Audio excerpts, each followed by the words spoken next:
interaction. Like, think back to 2018. Every heat of every regional was streamed. And in between, you had wall-to-wall coverage from a studio bringing you in and taking you out on every spot. And right now, it feels like the coverage of the sport is very far away from that. Agreed. Yeah, I think that is something that they're missing, is that when there are multiple semifinals on a weekend, sort of that, okay, actions, we've taken a break here, let's go back to the studio, get you updated on what's going on with the Europe semifinal. Like, that was, I'll never forget being at the Atlantic Regional, and you guys were doing the studio show. Yeah. And people would stay in the stands, and they would look up at the big board, at the video board, and they would watch that show to stay up to date what was going on elsewhere. Like that, I think that is something that, if you want to talk about taking it to the next level, that sort of connective tissue in those weekends would be good. But I thought it was a good question, and I get asked that a lot. In fact, I was talking with our friend Nico about that yesterday. Exact same thing, And it does feel like we've kind of like harped on the some of the bad of it, because I think it's pretty easy to highlight stuff. But I do think like some of the structural stuff doesn't seem too far off. No, and again, I'm okay with them letting more people in the quarterfinals. I am. Like it means that I have something to kind of chase. I have a goal now that makes the Open matter more to me. I'm okay with them trying to make more money, because that's what they're going to have to try and do, right? Like, and you're going to fall out of your chair when you hear this.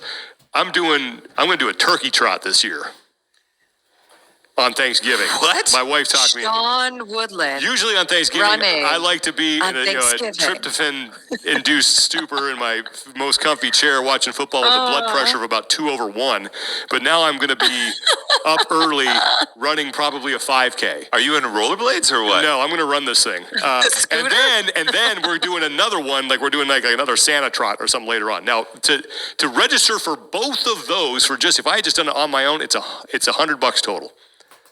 $100. Okay. So for the Open and quarterfinals, that's $70, and you're getting 3 weeks of competition plus another 5 or 6 workouts after that. You're going to be like, the value is still pretty good for the sport that you regularly engage in and are involved in, right? Like that's where I think we lose some of the perspective, right? Like the average turkey trot is like $50 to $60. Like, I last year I ran the Mount Airy Bay half marathon with a buddy of mine, and it was like $120 or something, right?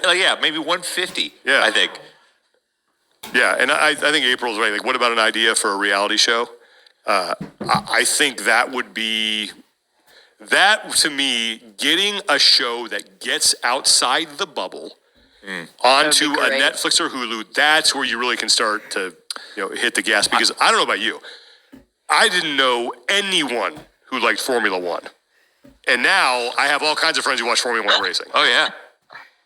Dude, you saw all that, like, was a couple years ago when it came down to the final race between Max Verstappen and Lewis Hamilton, and the final race was in Abu Dhabi, I think.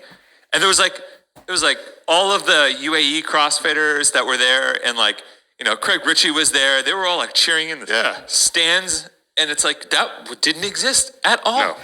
Push. I think that'd be a great idea, April, if they can get that going. Hell, I want to buy a Danny Ricciardo party shirt, Yeah.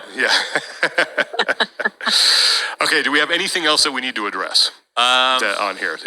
Because I knew we would spend a lot of time on the whole quarterfinals to semifinals thing, because that to me is just the whole crux of this, is like, how are you going to solve for that? Because there's just... In film review, you always spend more time on the mistakes than the good, right? It's always like, hey, nice job here. Let's move on. No, for sure. Because that's what you have to fix, right? But this to me is like, they knew this was a problem last year. Like, they knew they ran into problems this year. And instead of...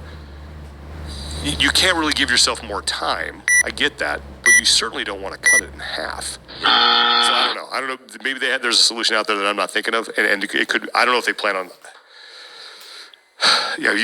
that idea has been floated of, well, just open it up to everybody and people can leave a thumb up or a thumb down. If they get enough thumbs down, but then there's still that process that needs to take place. But then somebody has to verify it. That's the thing. It's like, and that still takes